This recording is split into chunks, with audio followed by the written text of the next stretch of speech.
ছোট্ট একটি ঘটনা আপনাদেরকে শোনাই, এরপরে দোয়ার দিকে চলে যাব। পৃথিবী বিখ্যাত একজন মুহাদ্দিসের নাম হলো মালিক ইবনে দিনার রাহমাতুল্লাহি আলাইহি। হজ করার জন্য মক্কায় গিয়েছে। হজের কাজ সম্পন্ন করার পরে হাতিমে কাবার পাশে শুয়ে আছে। ঘুমের ভিতরে স্বপ্নে দেখতেছি এবছর সবার হজ কবুল হয়েছে, কিন্তু একজন ব্যক্তির হজ কবুল হয় নাই। তার নাম হলো মুহাম্মদ বিন হারুন আল বলখি, বাড়ি হলো বাগদাদে। স্বপ্ন ভেঙ্গে গেল, চিন্তায় পড়ে গেছে। স্বপ্নে আমি যেই ব্যক্তিকে দেখছি মাথায় পাগড়ি, মুখে দাড়ি, আল্লাহু আকবার। বাগদাদের মানুষ অনেক সুন্দর, সুঠাম দেহের অধিকারী, কিন্তু হজ কবুল হয় না। আর যেই জায়গায় আমি স্বপ্নে দেখছি এটা তো যেন তেন জায়গা না, এটা হলো খানায়ে কাবা, যেখানে রসুল দাঁড়িয়েছেন, যেখানে জিবরাইল আসছে। ইব্রাহিম নবী যেখানে কাবা নির্মাণ করেছে, দামি জায়গা। স্বপ্ন বৃথা যেতে পারে না, যা দেখছি বাস্তবেই দেখছি। সকালবেলা চলে গেছে বাগদাদের তাঁবুতে। বাগদাদ থেকে কে কে আসছি গিয়া দেখতে আসি কিছু যুবক বসে বসে খেজুরার পানি খাইতেছে। গিয়া প্রশ্ন করলো, তোমাদের মাঝখানে মুহাম্মদ বিন হারুন কার নাম? যুবকরা বলতে আছে, তিনি তো আমাদের মুরব্বী, আমাদের শায়েখ, তিনি একজন খাঁটি আল্লাহর ওলি, আমরা তার সাথে হজে আসছি, কিন্তু এই মুহূর্তে সে আমাদের এই কাফেলায় নাই। কোথায় গিয়েছে? বলে সে চলে গিয়েছে জাবালে আবু কুবাইস পাহাড়ে। ওই পাহাড়ে দাঁড়ায়া দাঁড়ায়া তিনি নামাজে চোখের পানি ছেড়ে আল্লাহর কোরআনের তেলাওয়াত করে। আর দিনের বেলায় রোজা রাখে, রাত্রিবেলা ওখানে দাঁড়িয়ে দাঁড়িয়ে নামাজ পড়ে, নফল নামাজ।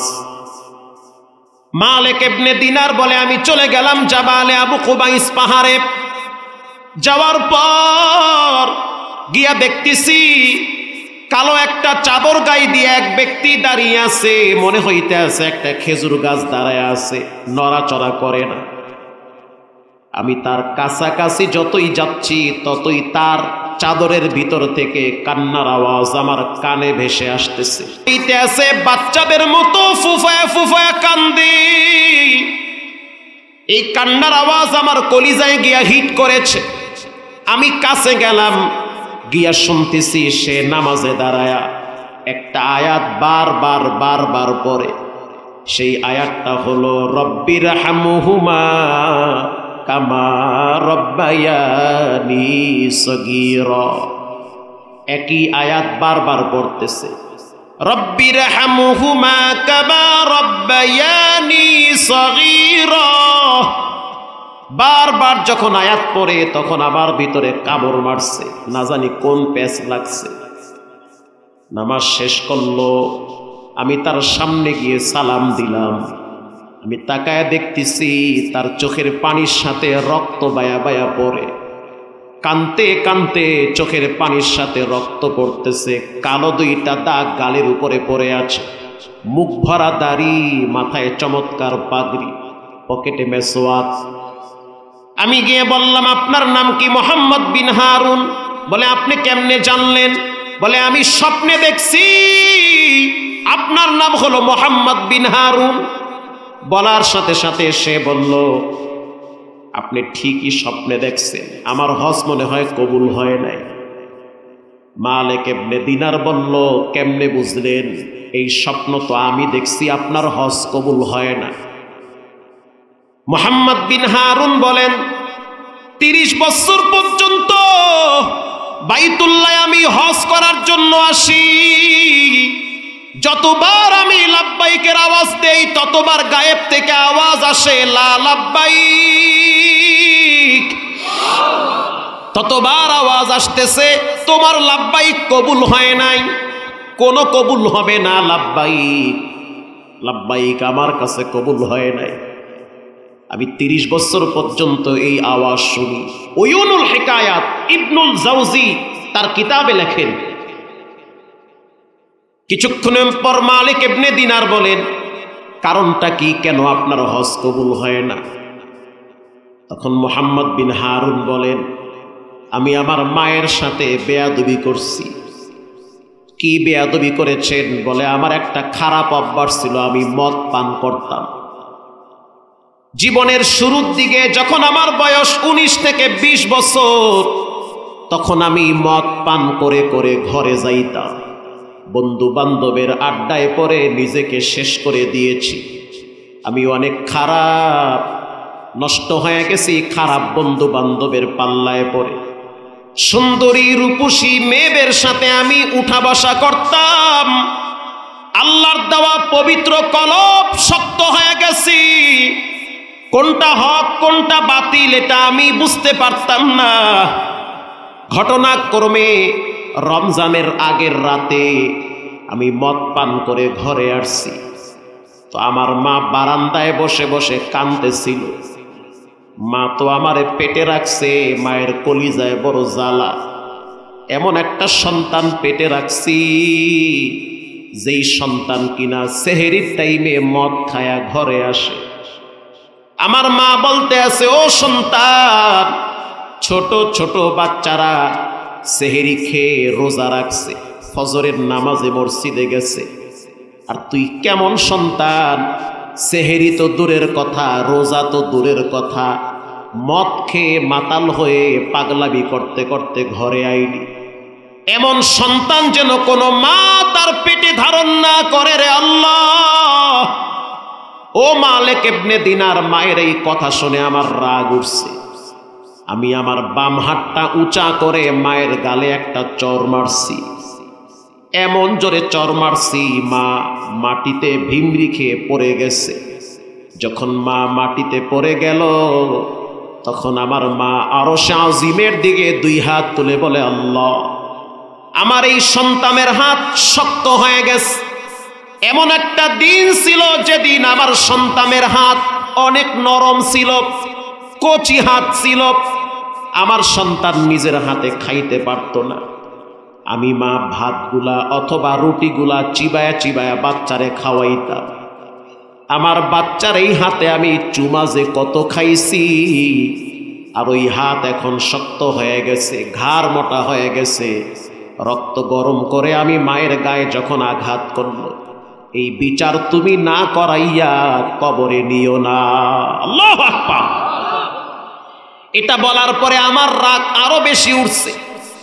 তখন আমি আমার মাকে আঞ্জা করে ধরে, একটা গরম চুলা ছিল যেখানে রুটি বানাইতো আমার স্ত্রী, বিশাল বড় তাওয়া পেতে, আমি আমার মাকে ওই গরম চুলার ভিতরে ছেড়ে দিয়েছি।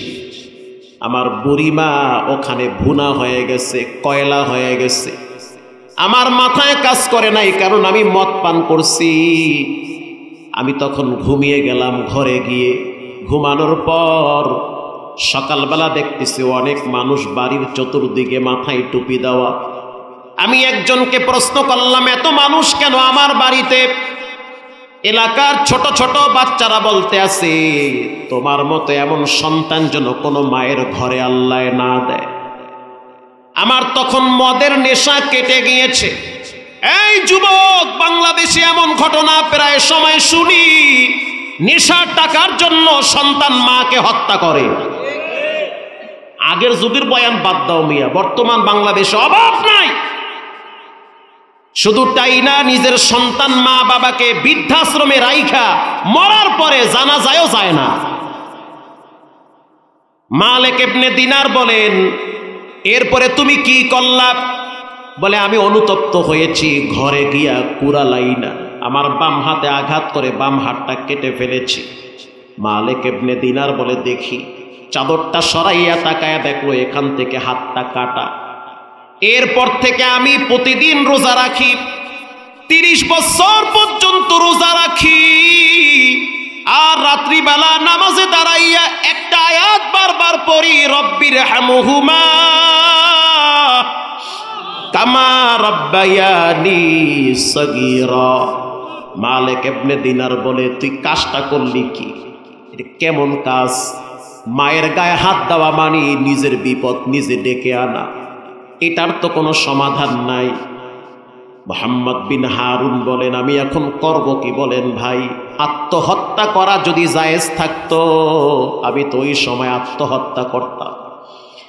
মালিক ইবনে দিনার বলেন, তাহলে একটা কাজ করি, চলেন, আপনার প্রতি আমার বড় মায়া হয়, অপরাধ যেহেতু করছেন এবার রাসূলুল্লাহর রওজার পাশে দুইজনে একটু যাই।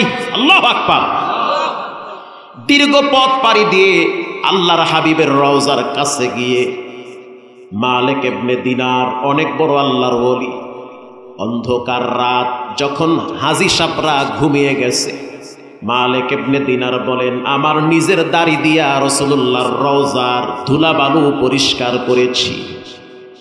মহব্বতে পরিষ্কার করার পরে আমি আল্লাহর হাবিবের ওখানে সালাম দেওয়ার পরে বলেছি, ইয়া নবী আল্লাহ, আপনার এক উম্মত এমন পাপ করছে যার সমাধান সে করতে পারবে না, আপনি একটু আল্লাহকে বলে এই যুবকের অতীতের গুনাহগুলো মাফ করার ব্যবস্থা করে দেন। আল্লাহু আকবার। মালিক ইবনে দিনার বলেন, কয়েকদিন পর্যন্ত আমি তাকে নিয়ে ওখানে ছিলাম। উহুদে গেছি, বদরে গেছি, খন্দকে গেছি, বরকতি জায়গায় গুলা, ওখানে গিয়ে আমরা দুইজনে দোয়া করছি, দেখিনি আল্লাহ তারে মাফ করে। দুইজনে একই সাথে রিয়াজুল জান্নার ভিতরে একদিন রাত কাটিয়ে দিয়েছে। জান্নাতের টুকরা রিয়াজুল জান্নাত। ফজরের আগে আগে দুইজনই স্বপ্নে দেখতেছে রব্বুল আলামিন ওই মুহাম্মদ বিন হারুনের মায়ের হত্যার গুনাহ মাফ করেছে। এটাও জানিয়ে দিয়েছে কিয়ামতের ময়দানে মুহাম্মদ বিন হারুনের হাতে শিকল লাগানো হবে, পায়ের শিকল লাগানো হবে, আর তার মায়ের কলিজার ভিতরে সন্তানের ভালোবাসা আল্লাহ পরিপূর্ণ ঢেলে দিবে। যখন মায়ের চোখের সামনে সন্তান মুহাম্মদ বিন হারুনকে জাহান্নামে নেওয়া হবে, তখন মা ডেকে বলবে, ও দয়াময় আল্লাহ, যা হওয়ার হয়েছে, আমি আমার সন্তানকে ক্ষমা করে দিলাম। মা তো মাফ করে দিবে। এজন্য যুবক ভাইয়েরা আমার, যার মা নাই বাপ নাই, কবরের কিনারায় দাঁড়ান, চোখ বন্ধ করে সূরা ফাতিহা পড়েন, সূরা ইখলাস পড়েন। দোয়ার সময় দিল থেকে, শক্ত দিল থেকে নরম করে পানি বের করেন। মা বাবার চেয়ে আপন দুনিয়াতে আর কেউ হবে না। যারাই বেয়াদবি করছেন টেলিফোন করে মাপ চান, গোপনে বাবার একটা টেলিফোন লাগান, মাকে ফোন করেন। যদি আপনার মা বাবা আপনার প্রতি কষ্ট রাখে, তাড়াতাড়ি কষ্টটাকে ঠান্ডা করেন। যদি না করেন, কোটি কোটি টাকা মাদ্রাসা মসজিদে ব্যয় করলেও লাভ হবে না। আজ থেকে পাক্কা নিয়ত করে নেই, জীবনে কোনো দিন মা বাবার সাথে বেয়াদবি করব না, উলামায়ে কেরামের সাথে খারাপ ব্যবহার করব না, নাস্তিকদের সাথে কোনো সম্পর্ক রাখব না, ছেলে মেয়েগুলাকে দিনদার বানান, নামাজিওয়ালা বানান। এমন একটা সময় পার করতেছি, অল্প বয়সী বাচ্চারা দ্রুত বিভিন্ন রোগে আক্রান্ত হইতেছে, চুল পাকতেছে, বাচ্চারা মায়ের পেট থেকে ডায়াবেটিস নিয়ে দুনিয়াতে আসতেছে। অল্প বয়সী অনেক বাচ্চা ক্যান্সারে আক্রান্ত হয়ে বিছানায় পড়ে আছে, কিডনি নষ্ট হইতেছে। আজ থেকে পাক্কা নিয়ত করে নেই, জীবনে নামাজ ছাড়বো না, হারাম খাবো না, মা বাবার সাথে বেয়াদবি করবো না। দিলটা যদি ভালো থাকে, তওবার নিয়াইতে দুইটা হাত আল্লাহকে দেখায় দাও। নারায়ে তাকবীর। হাত নামান। আলহামদুলিল্লাহি রাব্বিল আলামিন। রব্বানা যালামনা আনফুসানা